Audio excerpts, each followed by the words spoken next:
கிடந்த மனம் பூவாக மலர்ந்த விதம் கந்தாவும் கருணை என்றோ. நாம் எல்லாம் இழந்த பின்னும் ஜீவன் இருப்பதிங்கே வேளாவும் அருளாவென்றோ.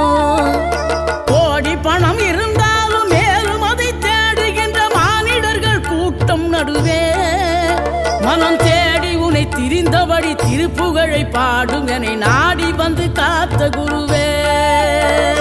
ஆசை எனும் தூண்டிலே மாட்டிக்கொண்ட என் மனதை இதமாக மீட்ட முருகா. மோகமெனும் தீச்சுழலில் முங்கிவிட இருந்த என்னை முழுதாக காத்த இறைவா.